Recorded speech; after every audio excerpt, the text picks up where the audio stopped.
Many times in the history of our civilization, the introduction of a new thought has brought skepticism, even ridicule. Despite this, there always has remained the duty and inalienable right to tell the people the truth. The motion picture you are about to see is true. It is not fiction. Much of the information in it has never been told. You will see it here for the first time. On July 29, 1952, at the Pentagon, a press conference was held. This is the actual official transcript of that conference. Among those participating were Major General Roger M. Ramey, Director of Operations, USAF, Colonel Donald L. Bauer, Technical Analysis Division, Air Technical Intelligence Center, and Captain Edward J. Ruppelt, Aerial Phenomenon Branch, Air Technical Intelligence Center. This is Major General John A. Samford, Director of Intelligence, United States Air Force, who conducted the conference. Why was the conference held? It all began with an incident which occurred in 1947. On the afternoon of June 24th of that year, Kenneth Arnold made the first report on flying saucers. On this day, Arnold took off from Chehalis, Washington, and flew toward the Rainier Plateau at an elevation between 9,000 and 10,000 feet. Over Mineral, Washington, he observed a formation of very bright objects to the north. He radioed ahead that they appeared to be close to the mountaintops and traveling at tremendous speed. When Arnold came in for a landing at Pendleton, airport personnel and the local press were waiting for him.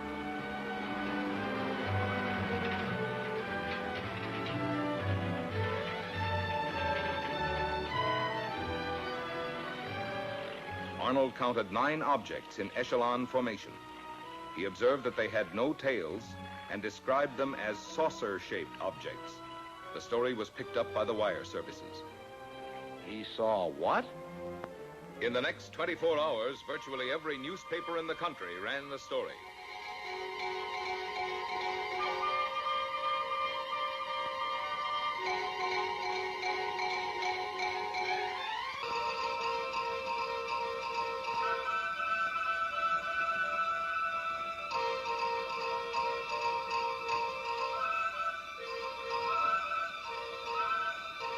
The Arnold report precipitated an avalanche of sightings from cities, towns, villages, from every section of the country.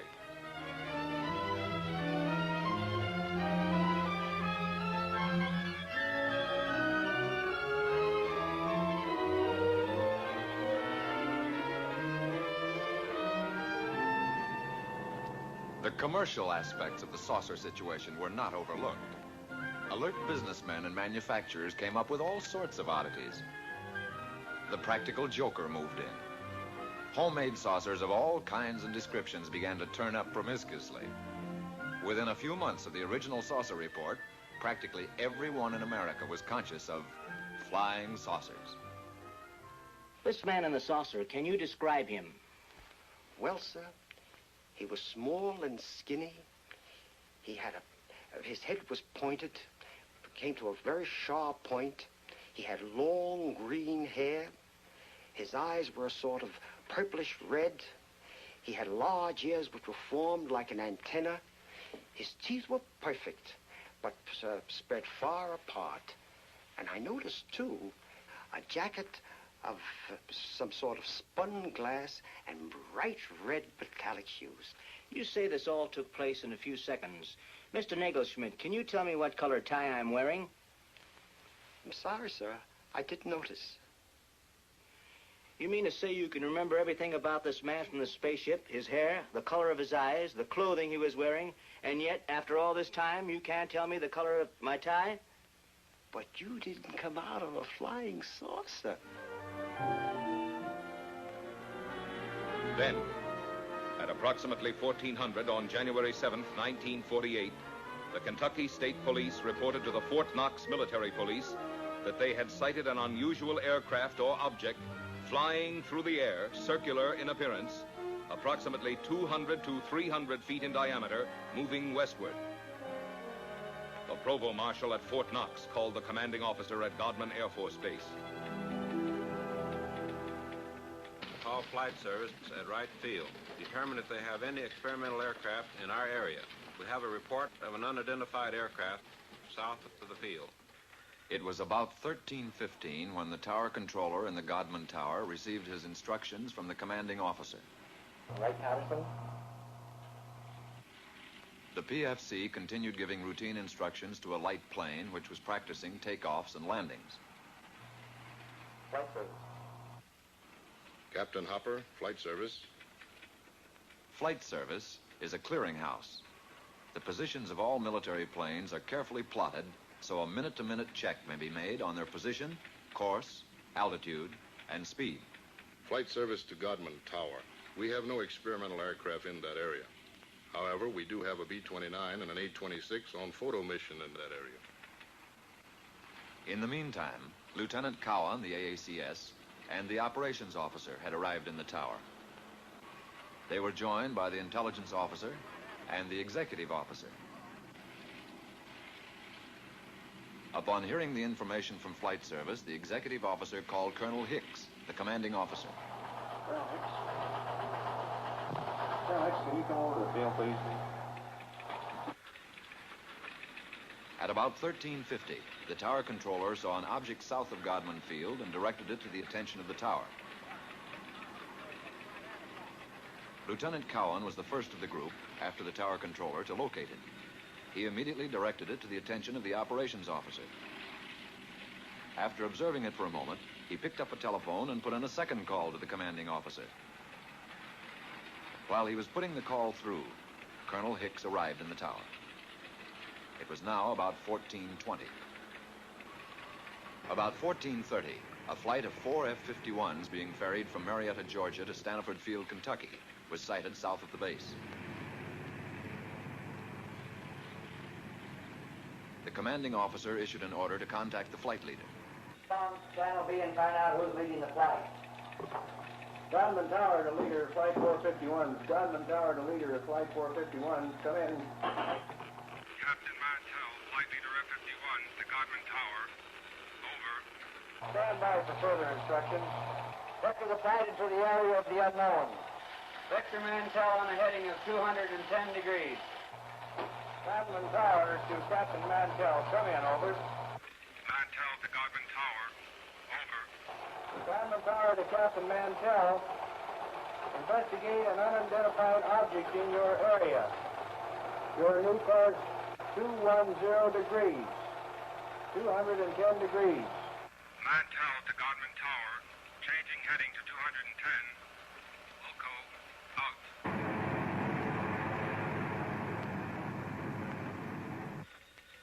One of the ships in Mantell's formation, NG-336, piloted by Lieutenant Hendricks, requested permission to land at Stanford Field to refuel and get oxygen. Permission was granted. Captain Mantell and the other two planes started to climb toward the object. The second pilot made a similar request. Both wingmen refueled and, after getting oxygen equipment, took off again. Captain Mantell, flying NG-3869, continued climbing, outdistancing his wingmen. At 14:45, Mantell called the tower. Mantell to Tower. I see it. Above and ahead of me. I'm still climbing. A few moments later, one of Mantell's wingmen was heard. What the hell are we looking for? After a moment, Captain Mantell made a reply. Mantell to Tower. The object is directly ahead of and above me. Now moving at half my speed. Godman Tower to leader, Flight 451. Godman Tower to leader, Flight 451. Come in. Mantell to Tower. It appears to be a metallic object of tremendous size. The object now was in visual view of the tower personnel. Mantell to Tower. I'm trying to close in for a better look. I'll go to 20,000 feet. Shortly after this, Pilot Hammond, the remaining wingman with Mantell, called Mantell over his radio. Level off, Captain, until I regain visual contact. The personnel in Godman Tower waited tensely for Mantell's reply, but he made no answer. A moment later, Pilot Hammond made another report to the tower. Mantell seemed to have disappeared. Mantell had apparently climbed beyond his wingman. At 15:25, the remaining wingman broke off and returned to Stanford Field. The object, which was in visual sight from the tower, as were the F-51s during the chase, disappeared at approximately 1550. The F-51s were first lost to view, and then the object went behind a cloud. Godwin Tower to Captain Mantell. Come in. Over. This is Godwin Tower to Captain Mantell. Come in. Over. At 1750, Staniford advised Godman Tower that Mantell had crashed 5 miles southwest of Franklin, Kentucky. The crash had occurred at approximately 1645. Captain Mantell was killed.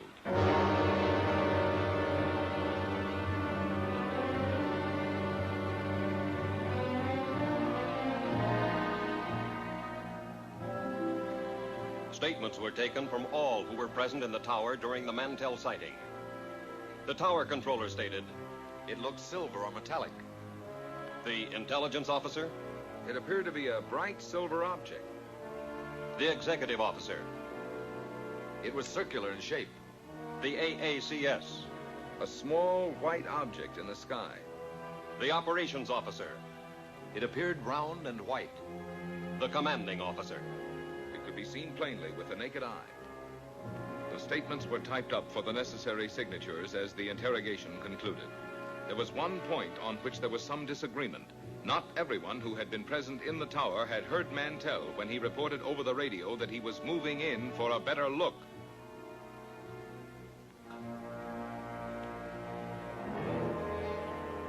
The more lurid sections of the press reported that fragments of Mantell's plane were found to be radioactive. Some news sources reported that an autopsy revealed that Mantell had been killed by some kind of death ray unknown to our men of science. These reports were false. Because certain publications persisted in using a sensational approach in reporting sightings, there were increasing demands from the public for an explanation. However, the Air Force had already taken official cognizance of the flying discs. Headquarters, United States Air Forces, issued a directive for a detailed study of flying disc reports.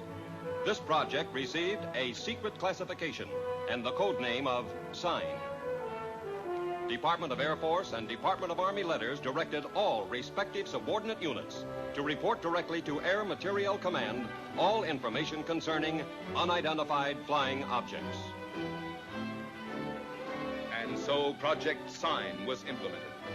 Trained investigators were dispatched to the exact scenes of the sightings. After thorough on-the-spot interrogations, the reports were sent on to ATIC for further analysis. Utah, Washington, Norway, Sweden, Denmark, South Korea, Ohio, New Jersey, Oregon, Philippine Island, Louisiana, Alabama,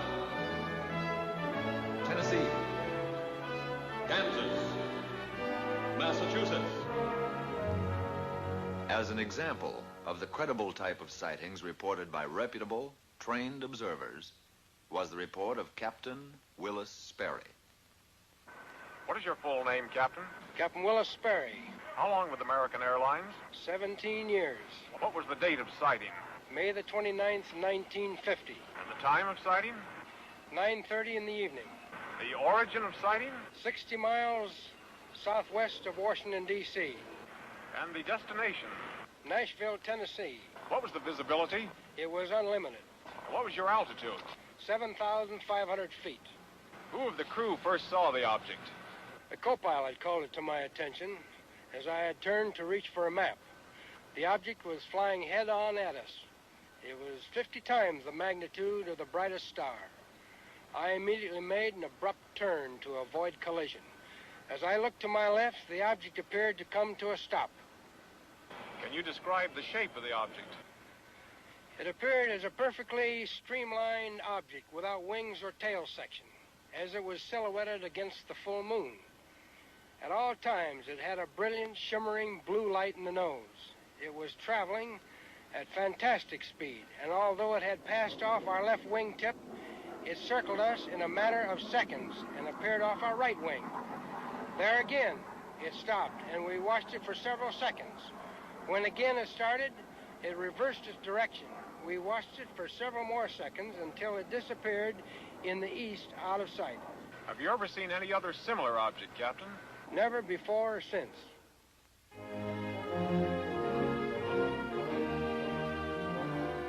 On January 9th, 1950, the press reported that Project Sign was closed. From now on, the Air Force stated its only similar activity would be the routine conventional watch for unidentified flying objects. This is the Daily News building in Dayton, Ohio. My name is Al Chop. A short time after my discharge from the Marine Corps, I paid a visit to the newspaper where I had previously worked as a reporter for 5 years. Well, Al, you rascal. Glad to see you. Where you been keeping yourself? The editor was a close friend, and he tried to convince me to take back my old job on the paper. He was very persuasive, but for personal reasons, it didn't interest me. Oh, but you remember the old days here, and now it's all different. 3 hours for lunch, double time for overtime, blonde copy girls. Once he realized that my mind was made up, he made another suggestion. It was due to this casual suggestion that I walked right into the middle of the flying saucer story. Ever since the Korean situation, there's a lot of activity out at Air Material Command.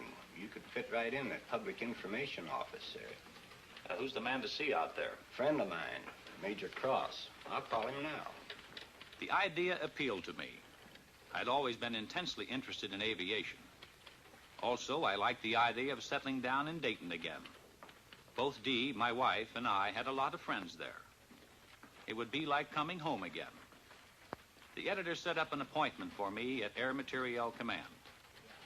This is what I wanted, but a man never knows what he's getting into. The next day, I went out to AMC and talked to the major. He seemed satisfied with my newspaper background. I was interviewed by a personnel official who filled out the necessary papers preliminary to an Air Force security check. Full name? Albert M. Chop, C-H-O-P. Age? 35. Married? Wife's name? Dolores. Children? Girl, age 11, boy 5.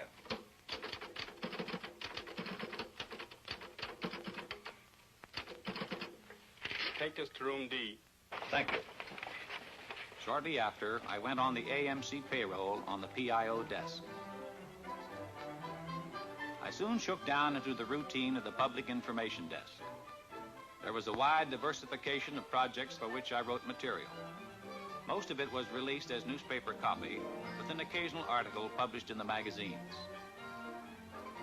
I wrote a piece on a portable printing press that could be set up close to the front line.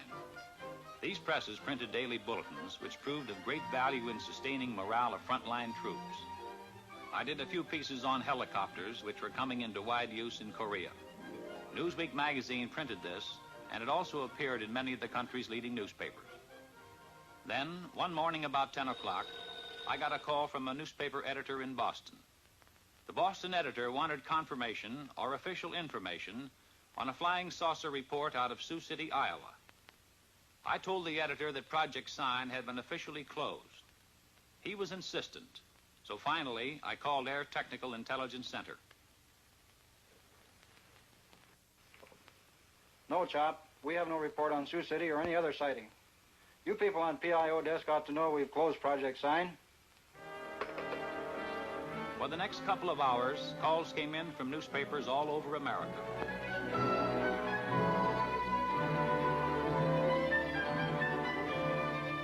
Gradually, I was able to piece the story together. On the previous evening, a commercial airline DC-3 in Sioux City, Iowa, had requested clearance from the tower to take off. The tower held them up, informing the pilot that there was a light in the west that they thought might be a light plane. The tower stated that they were trying to contact it, but were unsuccessful. The tower was in contact with another light plane that was coming in for a landing. The DC-3, engines idling, stood by at the end of the runway until the light plane landed and taxied off the strip. The tower then gave the DC-3 pilot permission to take off.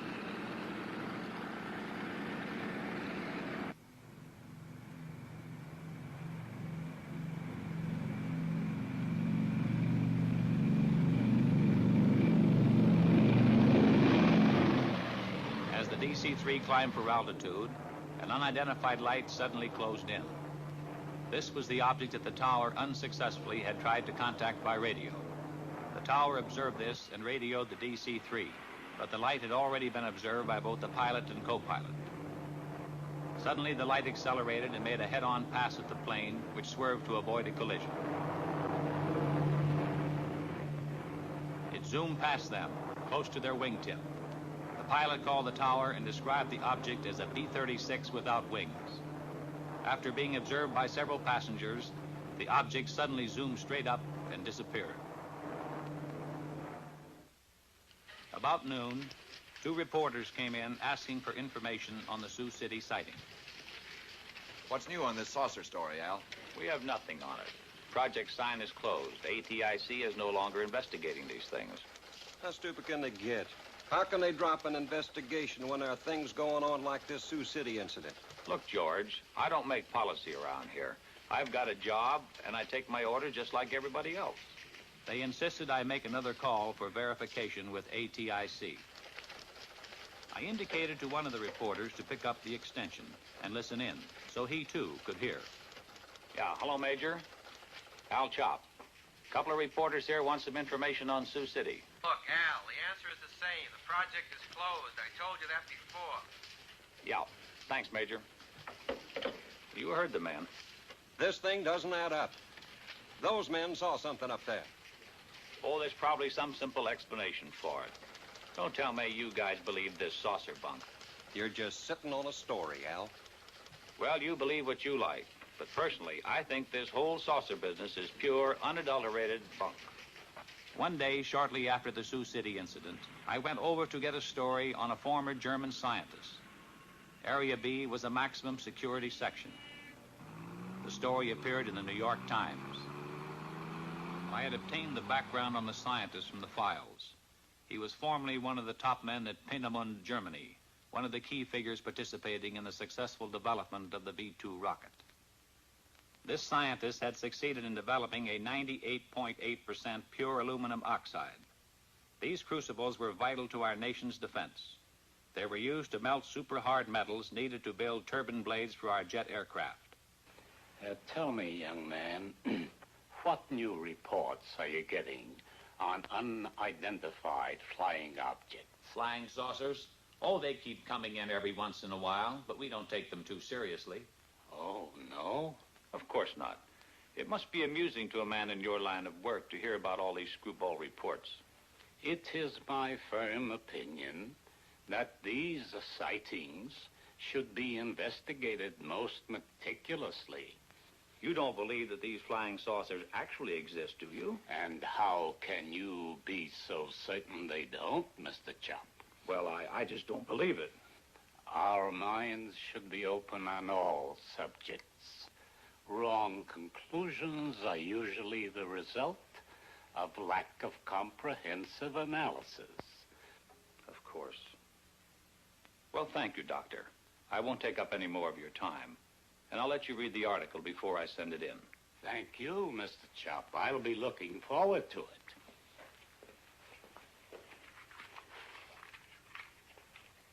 Later that same day, I paid a visit to the Public Information Officer for Air Materiel Command. It was his job to know everything that was going on. I brought up my interview with the scientist. He's a top man, isn't he, Colonel? As good as they come. We got on the subject of saucers. He seemed to lend credence to their existence. At least he doesn't deny it. Well, he's not alone in that opinion. I don't understand, Colonel. If a crack scientist thinks they could exist, why not the Air Force? Al, I'm going to let you in on something. Somehow security was breached on the code name Sign. Every news agency knew that Project Sign meant saucers. On top of it, we were up to our bustle in screwball reports. Serious investigation was all fouled up. The serious investigation? Then the Air Force is still investigating these sightings? We switched the code name to Project Grudge, and the investigations continued. And what have they shown? Nothing conclusive as yet. Could these saucers be some kind of a secret weapon of ours? No. If they were, Air Materiel Command would be the first to know. How about a device from a foreign country? We know they're not. What is your opinion, Colonel? I don't have any opinion, Al. A short time later, I was promoted to chief of the press section. From then on, there wasn't a moment when I didn't have at least one reporter hounding me for information on saucer sightings. Got a question, Al. Boys down at the office would like an honest answer. Project sign is closed, right? That's right. Has the Air Force set up a new saucer investigation? No. Thanks, Al. That's all I want to know. Coming here right away, Al. Bring pencil and paper. Line 3. Colonel Goddard's on the phone. He's got a hot UFO report. I want you to listen in on it. Okay, Colonel, shoot. Colonel Goddard, chief of the Air Force Photo Reconnaissance Laboratories, reported that 3 of his men flying a B-29 were tracking a weather balloon over Georgia. Suddenly, an unidentified flying object appeared and flew alongside the balloon. After a few moments, the object dived and made a pass at the balloon, then proceeded to disappear. When the balloon was recovered, it had a 6-foot rent in it. Colonel Goddard's men believed this unidentified flying object made the tear in the balloon. Goddard vouched for his men making the report, stating that they were highly experienced and reliable Air Force personnel. Thank you, Colonel. Think it could be a lightning bolt? Goddard wouldn't call about a lightning ball. Didn't any of his men have a camera? No, they were tracking it with binoculars. That's something I don't get, Colonel. Wouldn't you think that somebody, somewhere, would have shot a picture of one of these things? Oh, we've got plenty of photographs. But the trouble with still pictures is they're too easily faked. What about a motion picture? Could that be faked? Oh, trick shots are possible, but not without complicated and expensive laboratory equipment, highly skilled men. Even then, motion picture experts could easily determine fakes. That eliminates some joker faking a piece of motion picture film in his garage. Be practically impossible to get away with that. Well, I guess that's why you have no movies of them, Colonel.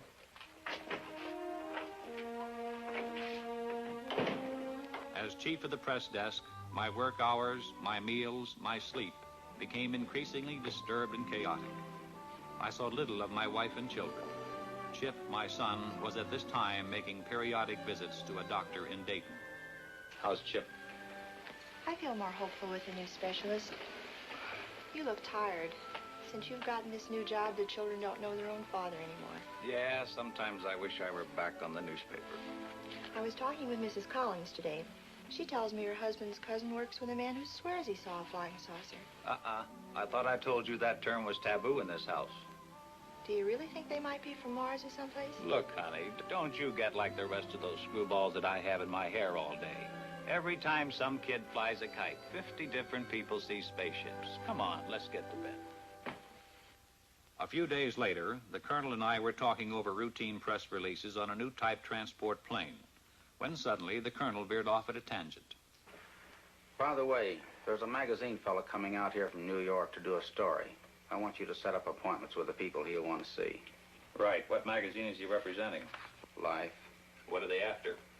He's going to write a piece about unidentified flying objects. Are you serious? Life was given clearance by the Air Force Commanding General. How come? When the General Staff makes a plan, they have the whole picture in view. We here at Dayton see only a smaller section. Pentagon has its reasons. Very good ones, most likely. When the Life story breaks, we're going to have to fight our way in here through a milling mob of inquisitive reporters. No, Al, you won't. You won't be here. Colonel Searles in the Pentagon has requested you by name. He wants you to join his staff in Washington. Colonel, it's been swell working with you. But under the circumstances, I'll be delighted to get out of here.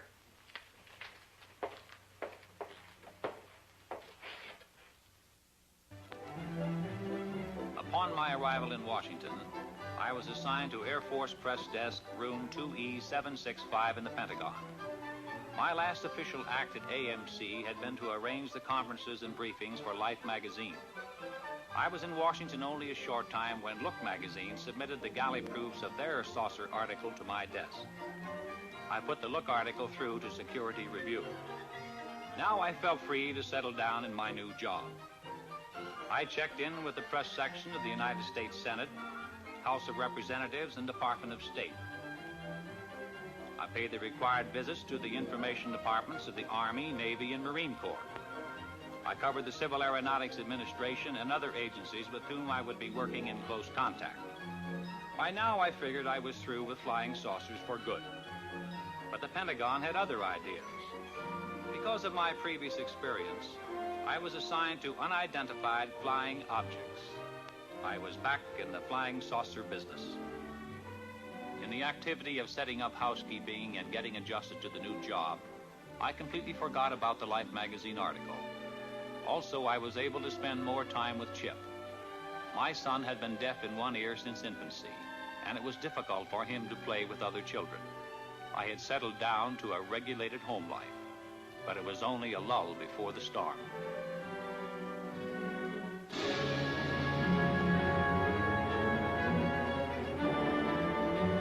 On April 7th, 1952, Life hit the newsstands with the saucer story. The question, if anyone ever had any doubt about it, was forcefully answered.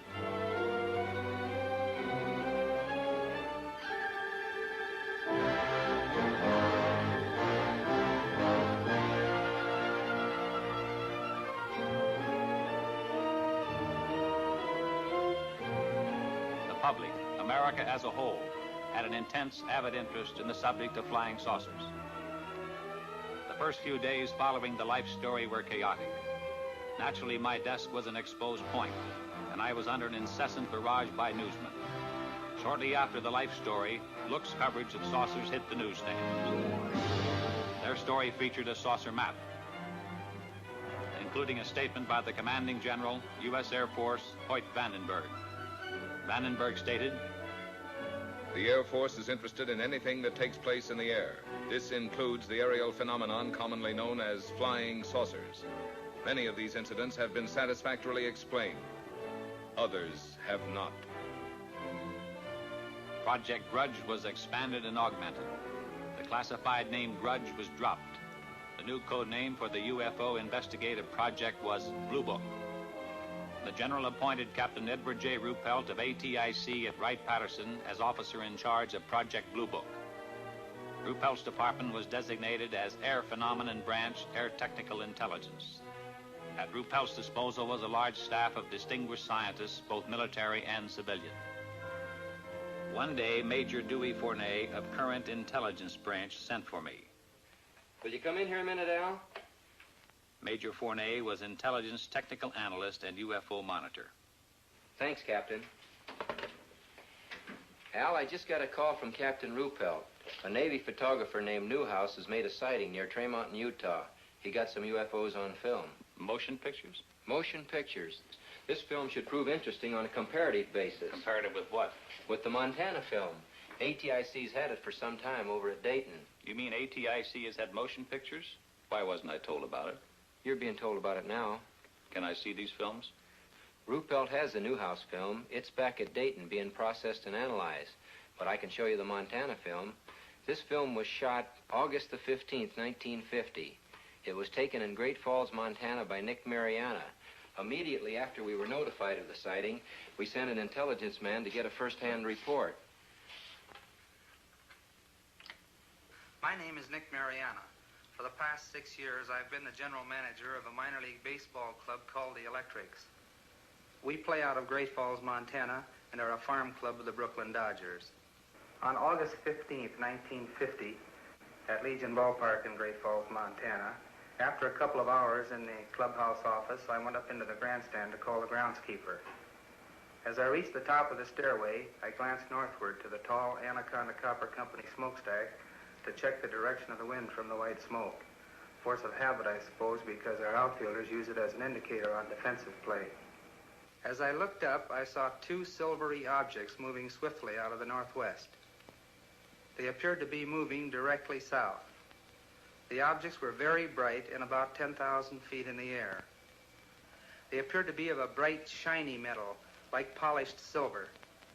Both were the same size and were traveling at the same rate of speed, which was much slower than the jets which shot by shortly after I filmed the discs. Suddenly, they stopped. It was then I remembered the camera in the glove compartment of my car. I raced downstairs, yelling for my secretary, Miss Virginia Ronick. The distance from the top of the stairway to my car is about 60 feet, and I must have made that in about 6 jumps. I asked my secretary if she saw anything, and she said yes, 2 silvery spheres. I unlocked the glove compartment of my car, took out the camera, turned the telephoto lens on the turret into position, set the camera at f/22, picked up the objects in the viewfinder, and pressed the trigger. The discs appeared to be spinning like a top and were about 50 feet across and about 50 yards apart. I could not see any exhaust, wings, or any kind of fuselage. There was no cabin, no odor, no sound, except I thought I heard a whooshing sound when I first saw them. As the film clicked through the camera, I could see the objects moving southeast behind the General Mills grain building and the black water tank directly south of the ballpark. I filmed the objects until they disappeared into the blue sky behind the water tank. There's only a few feet of film. It'll be over practically before your eyes are focused on it. Now remember, there's only a few feet of film, so watch closely. I still had my doubts, but I must admit I felt an excitement about seeing actual motion pictures of unidentified flying objects for the first time. Ready? Ready.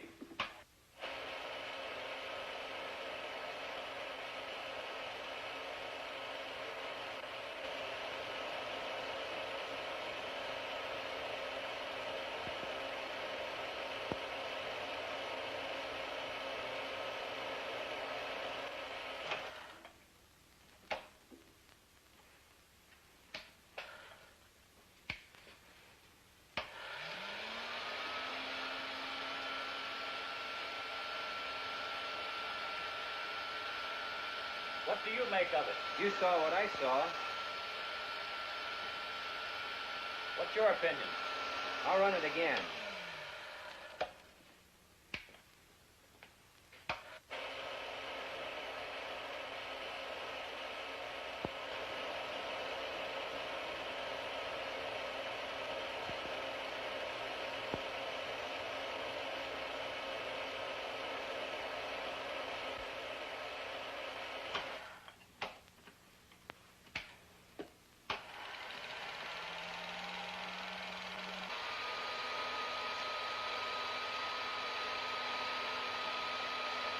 Do you have a transcript on Mariana? It's at Dayton. Good. Colonel Searles wants me to go to Dayton. That is, if you'll give me clearance. I'll have you cleared. It's a good idea for you to get acquainted with the history of UFOs. When you get to Dayton, you'll meet Captain Ruppelt. The 3 of us are going to be working closely from here on. Ruppelt will give you a complete briefing on Blue Book. What's the story on him? Ruppelt's an aeronautical engineer. He knows about things that fly. An excellent man to head up Project Blue Book. Okay. Once again, what's your opinion of this film? As far as I'm concerned, I'll have to classify them as unknowns. I'll run the film again, this time in slow motion.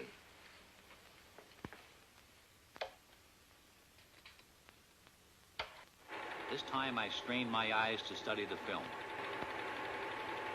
The Air Force analysts, by measuring the angular velocity of the objects and by computing their speed, had determined that they were not balloons.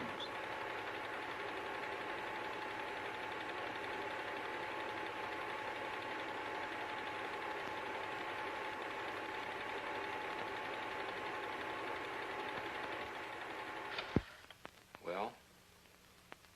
There was something up there in that sky. And if they were not balloons, I don't know what to think. You better get going to Dayton.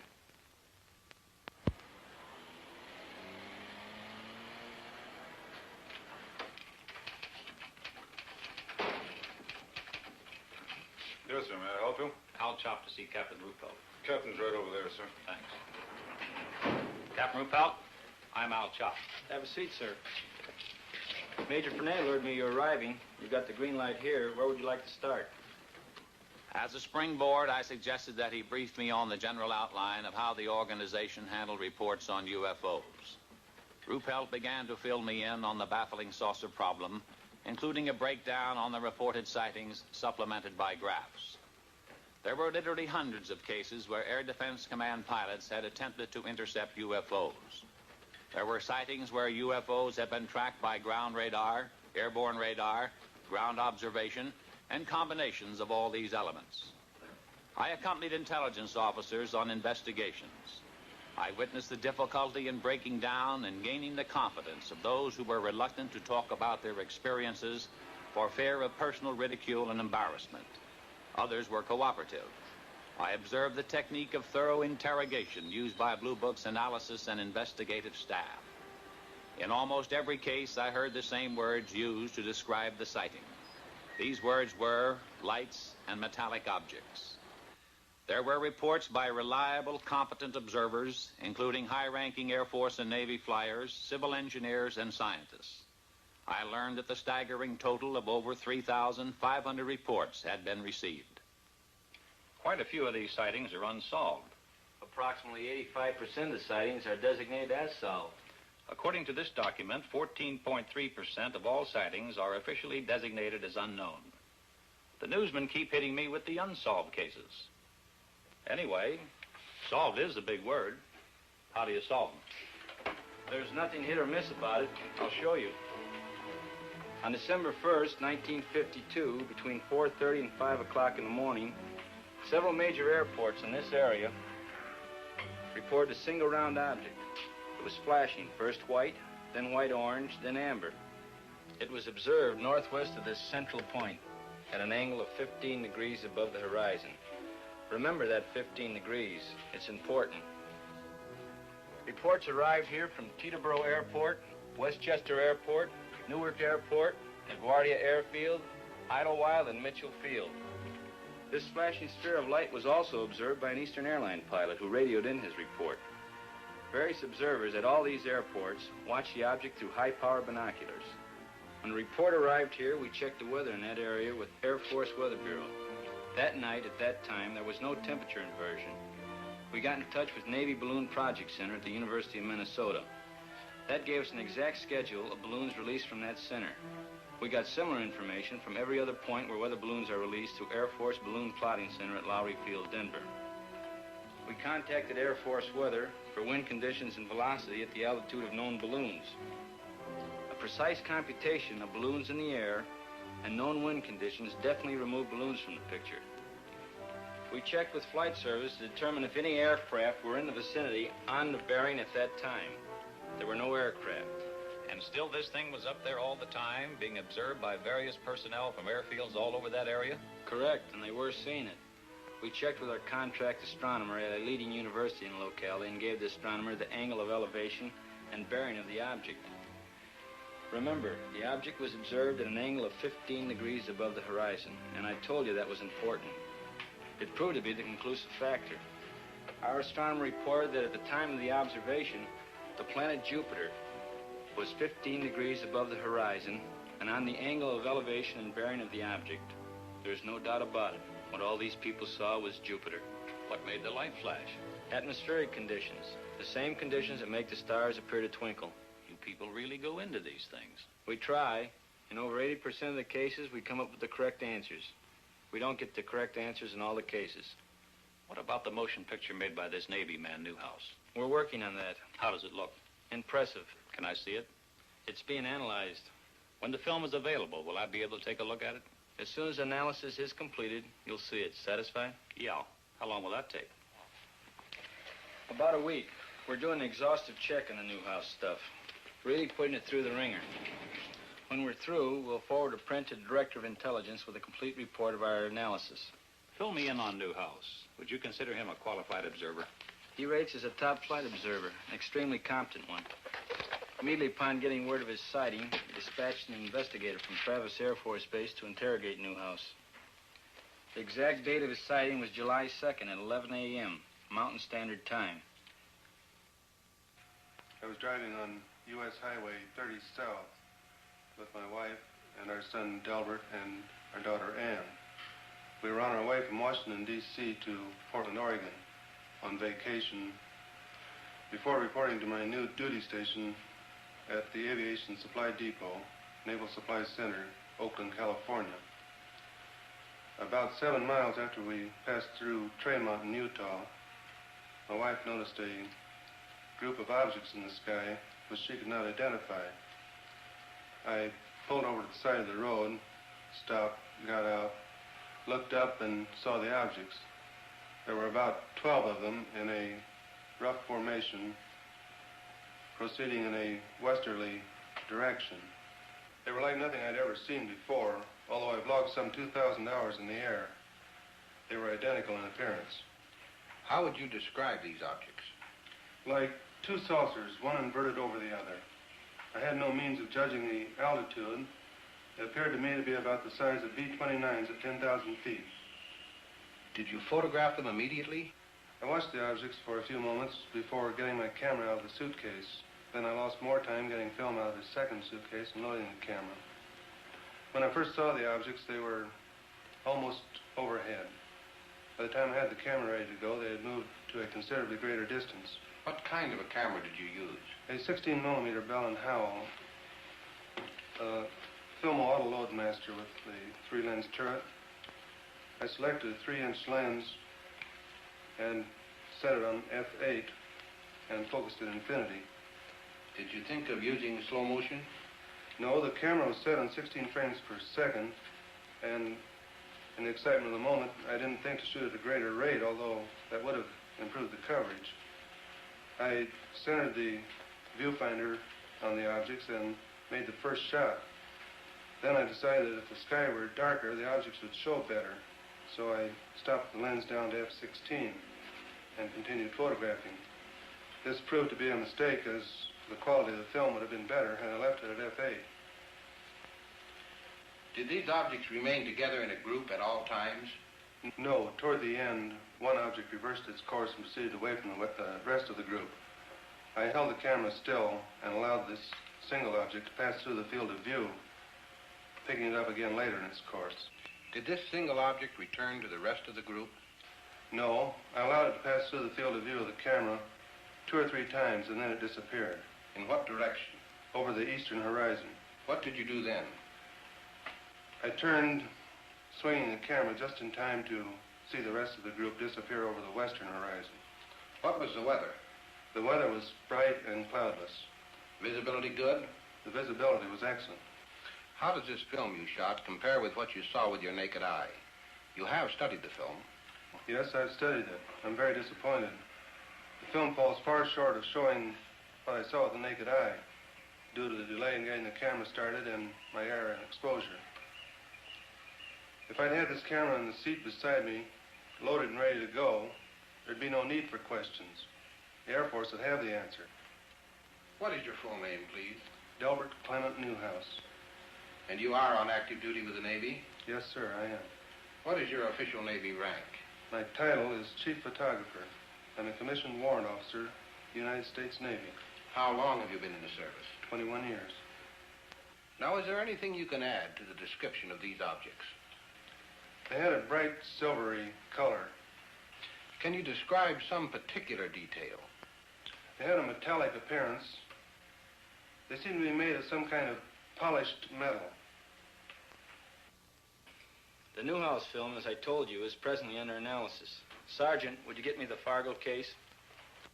The Fargo sighting was October 1st, 1948. A National Guard lieutenant, thank you, a National Guard lieutenant was about to land his F-51 at Fargo Airport.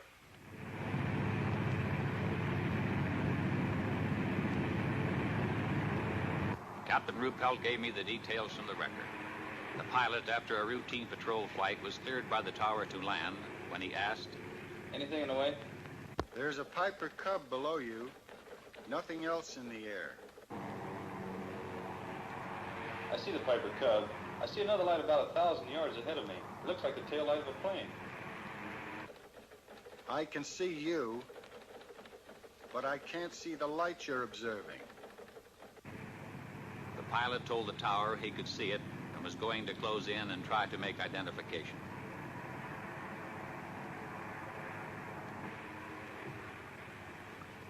I can see it clearly now. A small white light. It keeps blinking on and off. As he approached it, the blinking light became clear and steady. Suddenly, it pulled into a sharp left bank. I think this thing is going to make a pass on the tower. I see it now. I see it. The pilot dived on the light and And although he brought his manifold pressure up to 60 inches, he reported, I can't seem to catch up with the thing. It's gaining altitude and it's just made an impossible turn. A 90-degree turn to the left.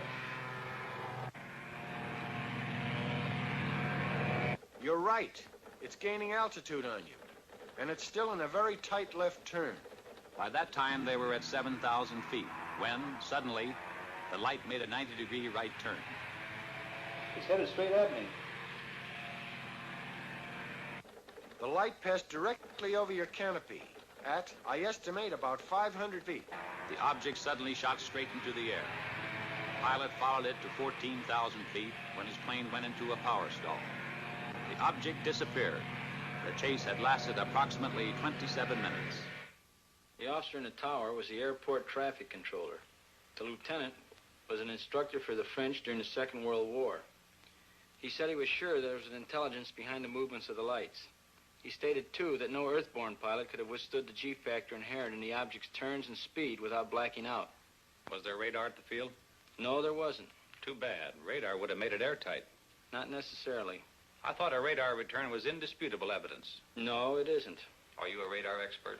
No, I'm not, but I have one on tap. Give me extension 361.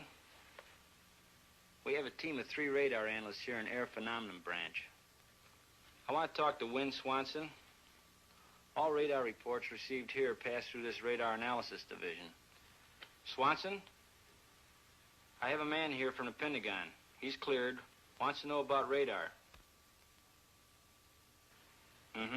Okay. The field's socked in solid with fog, but he'll take you over to GCA.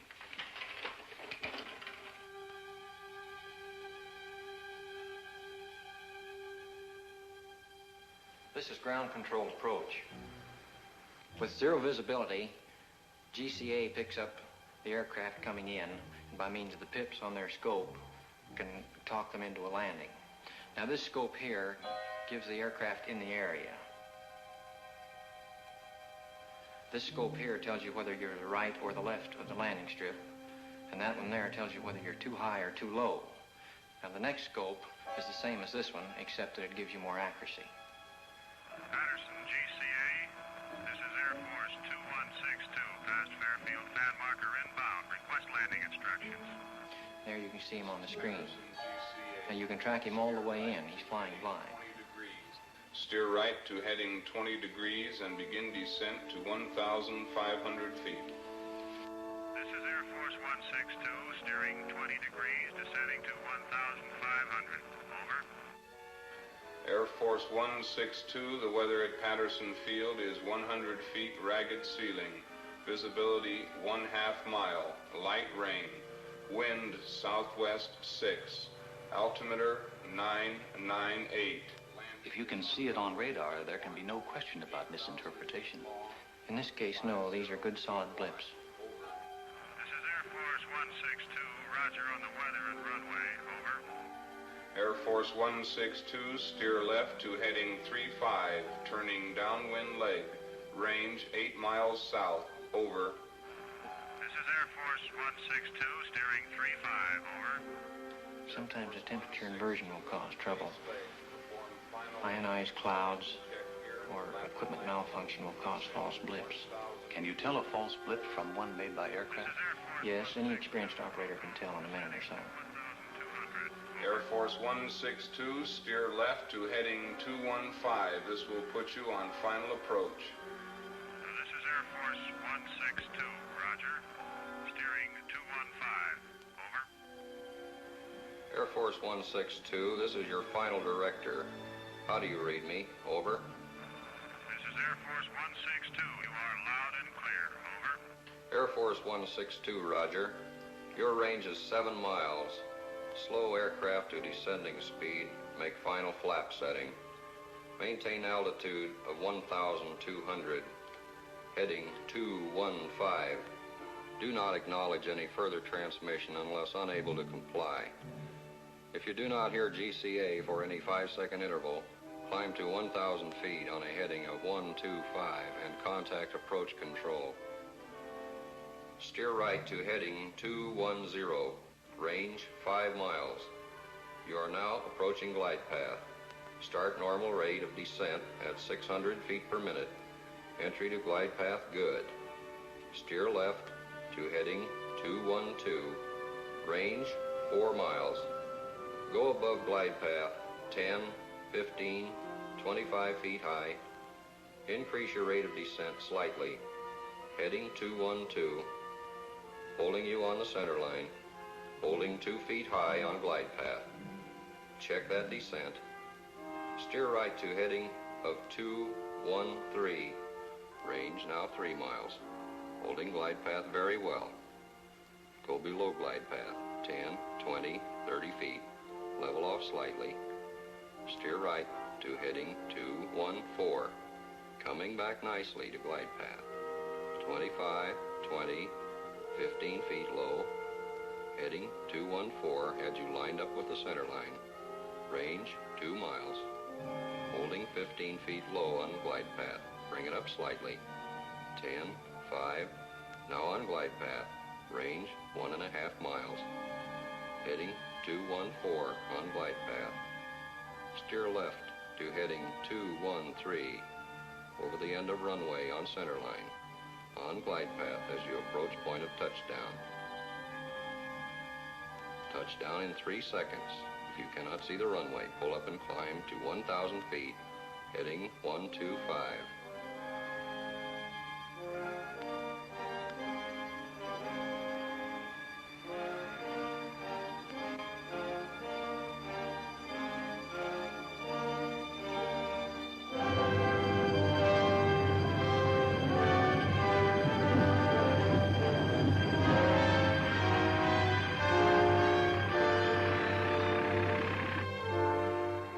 Safe at home.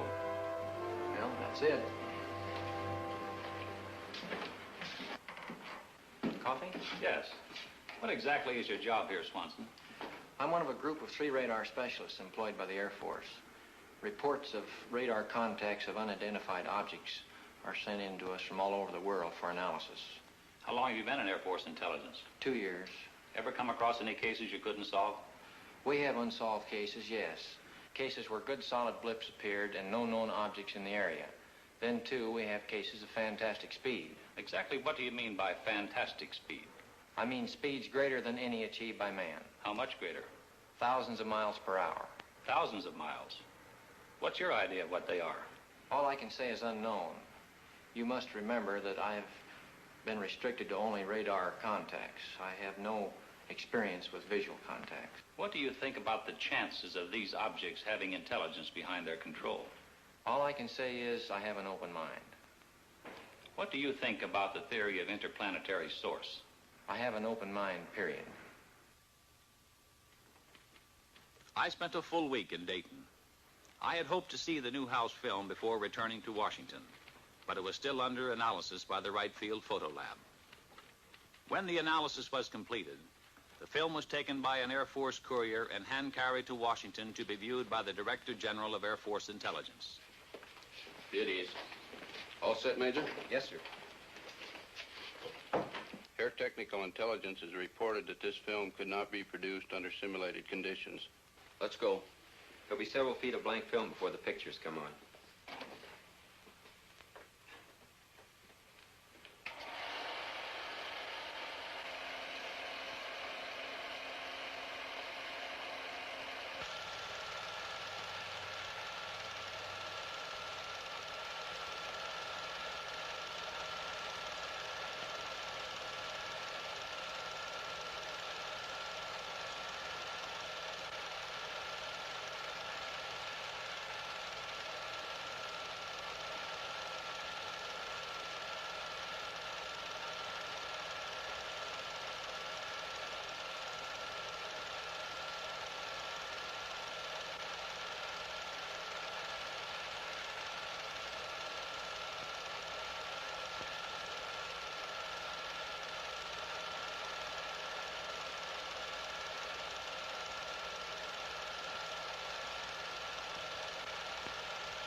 The film, as Newhouse had predicted, was in bad condition, but the chief interest was in movement, speed, and light source.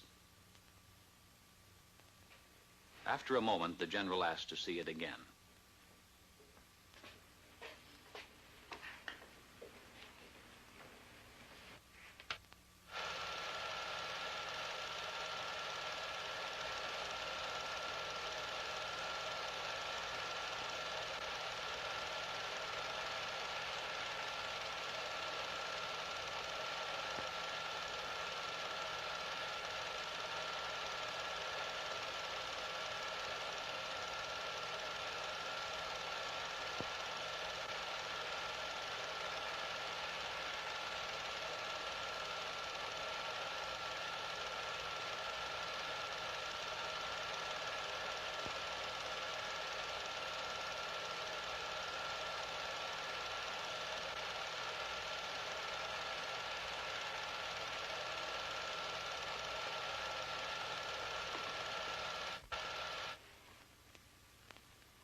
How about that? Those were the only words spoken in the room. How about that? A few days later, Major Fournet had some news for me. We got the analysis of the Newhouse film from Air Materiel Command. What does it show? Not birds, not balloons, not aircraft, not faked. With the telephoto lens used, weather balloons within 5 miles distance could have been determined on the film. At a greater distance than 5 miles, they could not attain the speeds calculated. Within a 5-mile range, an aircraft of 40-foot wingspan could have been clearly determined. In excess of 5 miles, the speeds of the objects are greater than aircraft could achieve, except in a straight-line speed run. No bird is sufficiently reflective as to cause the film to react as strongly as it is done. If they're not birds, not balloons, or aircraft, and the film isn't faked, what can these things be? The official conclusion is unknowns. The Newhouse film was only the overture. A few minutes before 1 a.m., July 20th, 1952, the curtain on the first act of the Washington drama went up. The unknowns moved in for the first time over the national capital.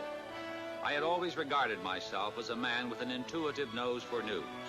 So, through the first Washington sighting, while the saucers hovered over the city, I was in bed, sleeping soundly through it all.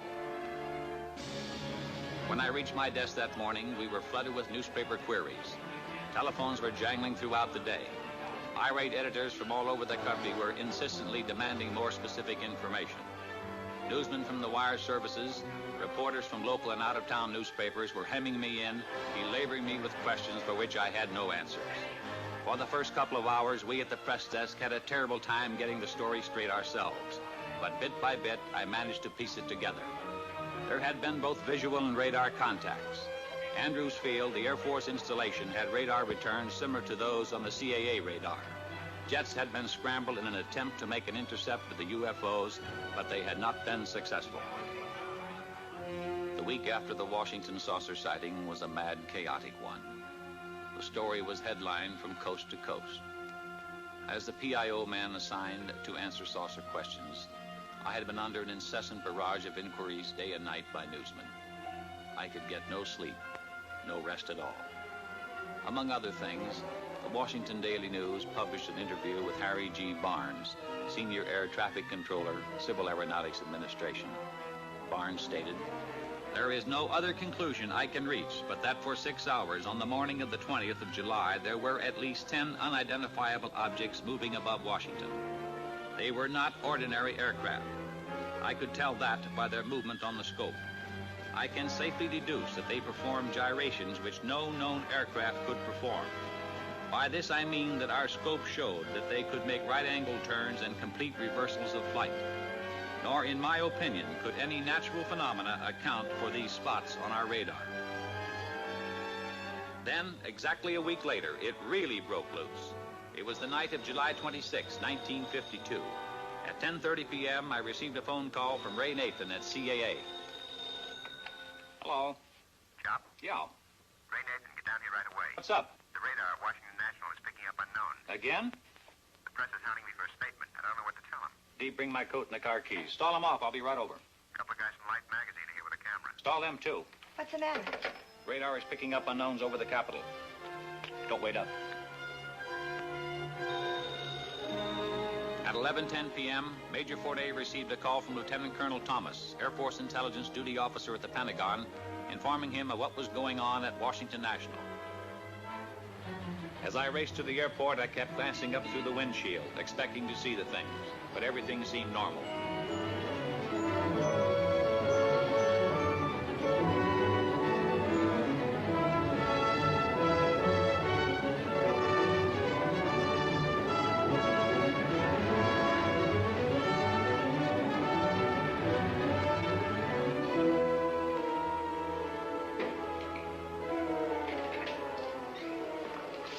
Am I glad to see you? They tell us we need your okay to get into the radar room. You can't get in, boys. I'm sorry. We want some pictures of that scope, Al. You can't photograph the scope. Why not? It's under security measures, classified wavelength, classified code names. Here we are in the biggest story in history, and you're keeping us out. Sorry, but that's the way it's got to be. Then we're going over your head, Al. Colonel Dick Searles. You can reach him at Metropolitan 89898.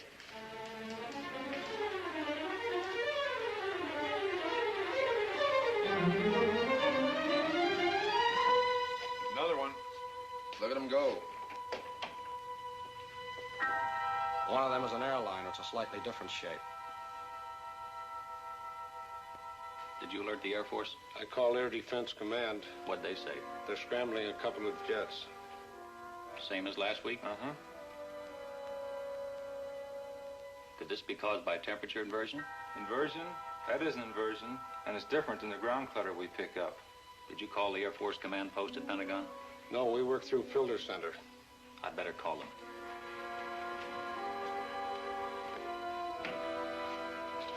Get me the Pentagon Air Force Command Post. This is Al Chop. I'm at Washington National. Have you heard about the unknowns here tonight? We've been alerted. There's a blue flight on the way there right now. Okay. Washington Control to Flight 639, come in. Flight 639 to Washington Control, over. Washington Control to Flight 639. You're approaching traffic on your left. Can you see it? Over. Andrews Tower to Washington Control. We show an unknown just to the left of Flight 639. Flight 639 to Washington Control. We can see that traffic on our left. Over. Washington Control to Flight 639. What does the traffic look like? Over. Flight 639 to Washington Control. It's a light, a blue-green light. Over. Washington Control to Flight 639. Can you make out what type of craft it is? Over. Flight 639 to Washington Control. No. We can just see a light, a blue-green light. Over. Washington Control to Flight 639. Roger. Out. This is Bluebird 1 to Washington Control. Come in. The jets are coming on now. Washington Control to Bluebird 1. Change course to 225 degrees. Bluebird 2, hold your course. Over. Bluebird 1 to Washington Control. Wilco, out. Bluebird 2 to Washington Control. Wilco, out. They're gone.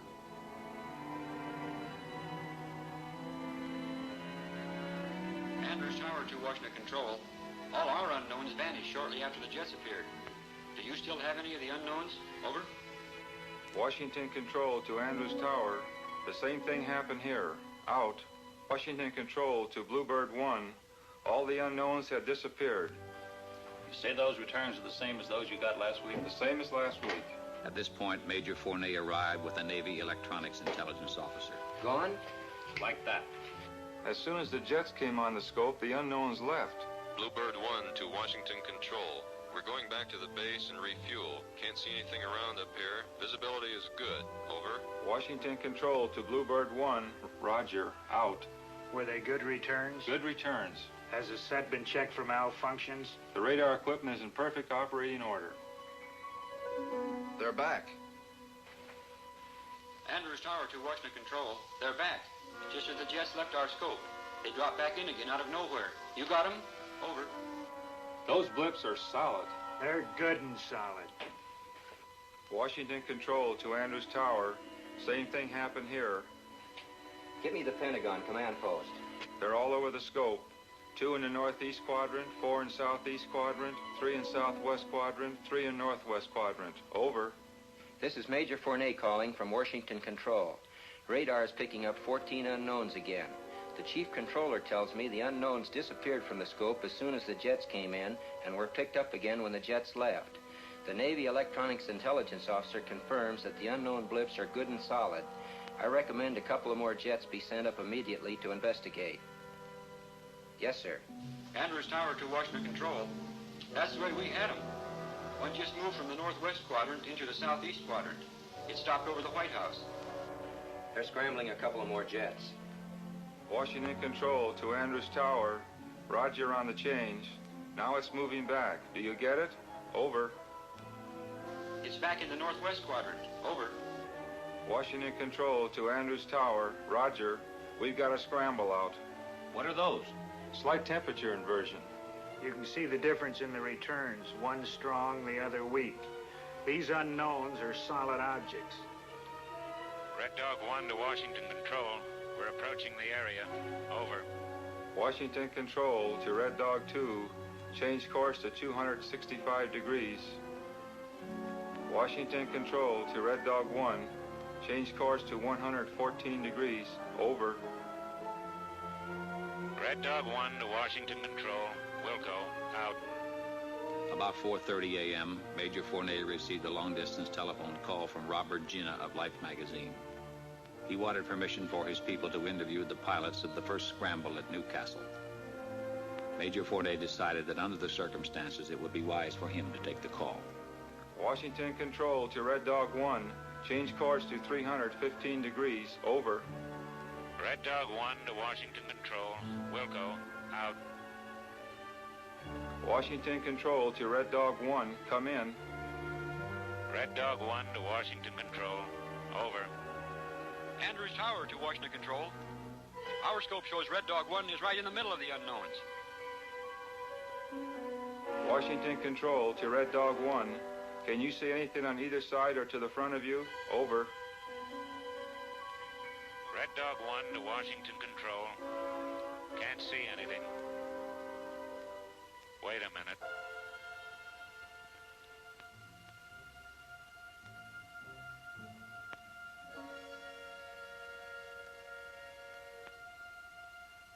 I see him.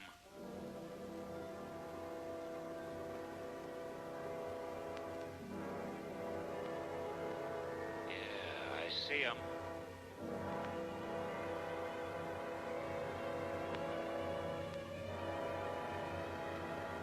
They're all around me.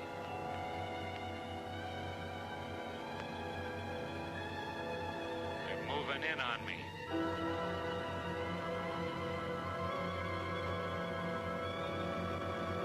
They're coming closer.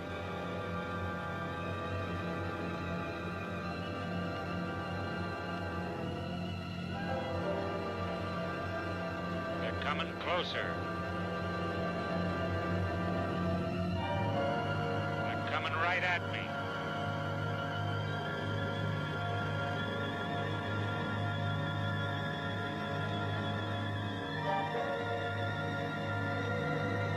Hold it.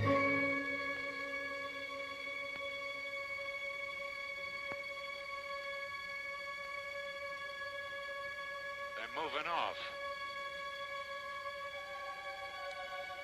I'm at maximum speed. They're going away.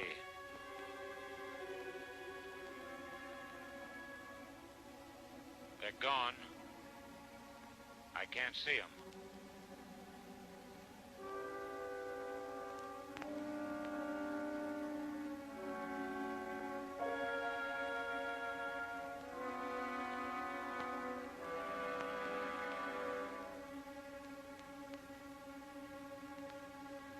Red Dog 1 to Washington Control. I've been given permission to return to base. Over. Washington Control to Red Dog 1. Roger. Out. At 6 a.m. that same morning, I called Lieutenant William Patterson, the pilot of Red Dog 1, who had made visual contact with the unknowns. He could add nothing more to what he had reported to us over the intercom. Later that same morning, the White House placed a call to the Pentagon.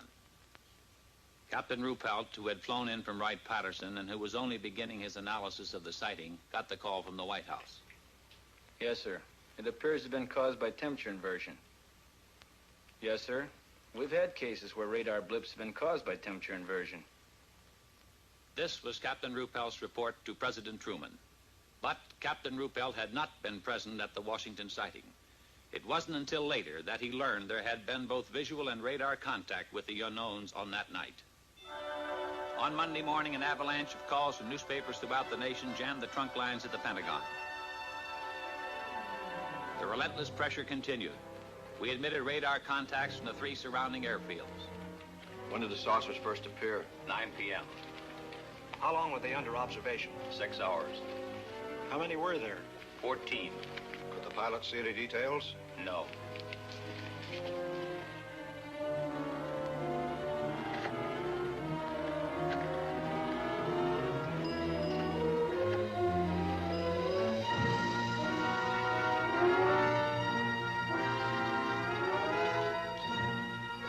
In an interview which appeared in the Washington Times-Herald, Lieutenant Patterson, pilot of Red Dog 1, said he concentrated on one of the bright lights, but it outran him.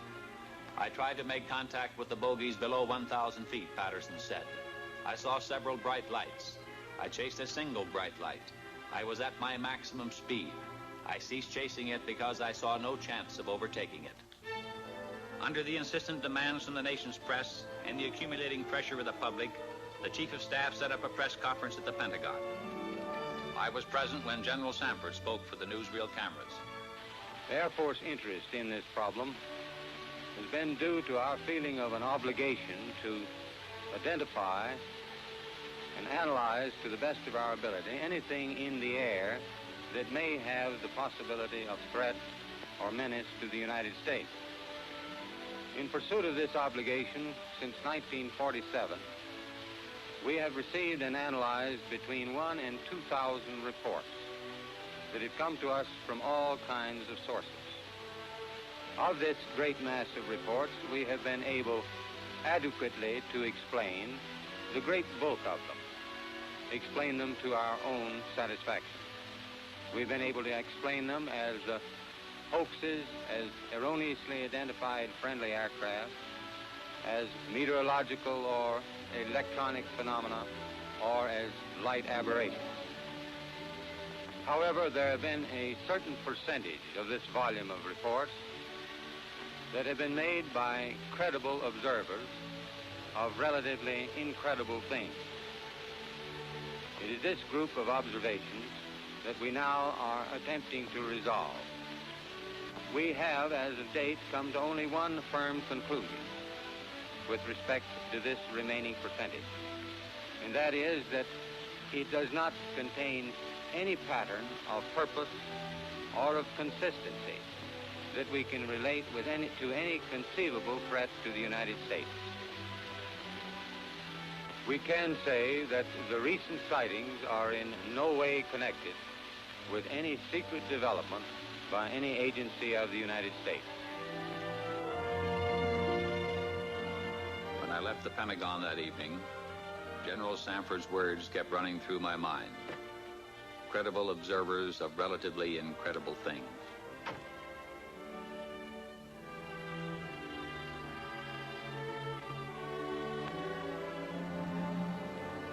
The theories of the skeptics could not stand up to the actual experiences of high-ranking military personnel, radar experts, airline pilots, and other responsible witnesses referred to by General Sanford as credible observers. I started to walk through the streets of Washington, the words remaining with me, credible observers of relatively incredible things. I recalled, when I first joined the project at AMC, how I regarded with disbelief the whole subject of flying saucers. But piece by piece, the evidence had crystallized, until now, in my opinion, there was no doubt as to their existence. Now, so far as I was concerned, it was no longer a question of whether or not there were unknown objects flying in our atmosphere. For me, the only questions that remained were, what are these objects? Where do they come from? To me, the evidence indicated intelligence behind their control, and by now the belief that their source was interplanetary was no longer incredible.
This is the Montana film, projected exactly as it was photographed.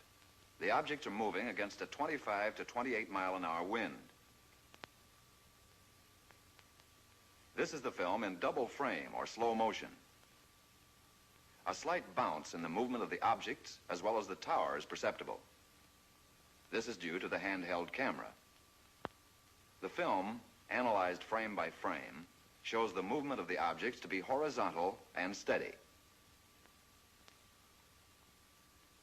We will now vary the action and size of the objects and also stop the action from time to time for your study. We have just made a jump cut in the film to an enlarged size and reversed the action.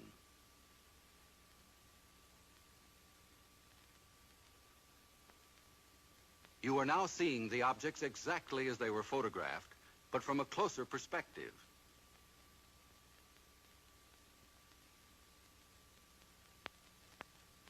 Analysis reveals that the objects are not balloons, nor any kind of known aircraft. The images are very different from those produced by any kind of birds at any distance. The shape, brightness, speed, rectilinear path, steady motion, and separation rule out various forms of optical atmospheric mirages or cloud reflections. Comprehensive analysis has eliminated meteors and other known natural phenomena. The possibility of airplane reflection has been carefully studied and ruled out. This is the Utah film as it was originally photographed. The image structure and maneuvers definitely eliminate any kind of known aircraft.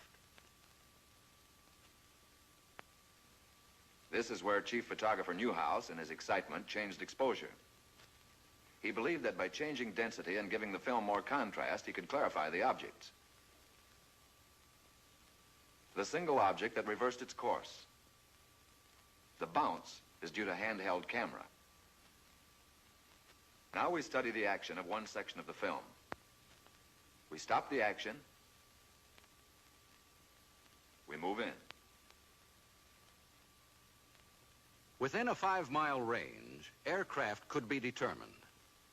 In excess of 5 miles, the speeds are greater than aircraft can achieve, except in straight-line speed runs.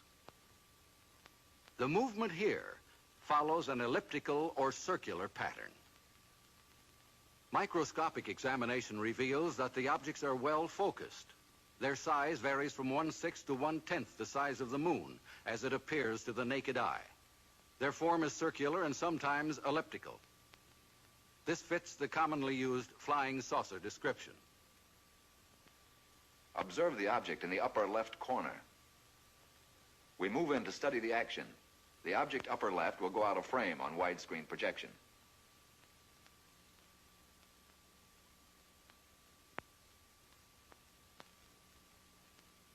Observe the motion of the two objects upper right as we rock them back and forth.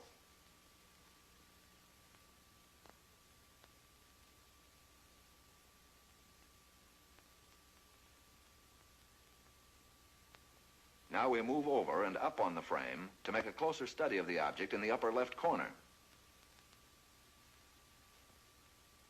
Examine this object closely. Compare it with those objects you saw in the Montana film. These films were taken approximately 2 years apart, hundreds of miles apart.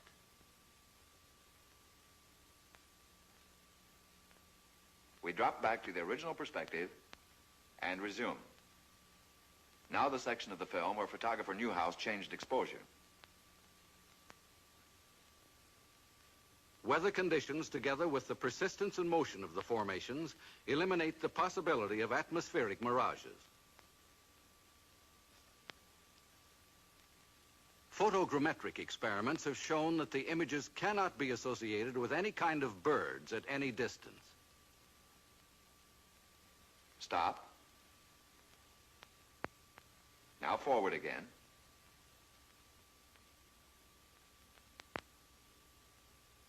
Stop.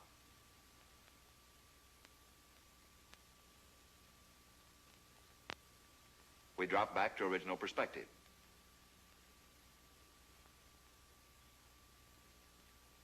Now once again, and for the last time, the Utah film. The objects cannot be associated with any known balloon observations. For the last time, the Montana film.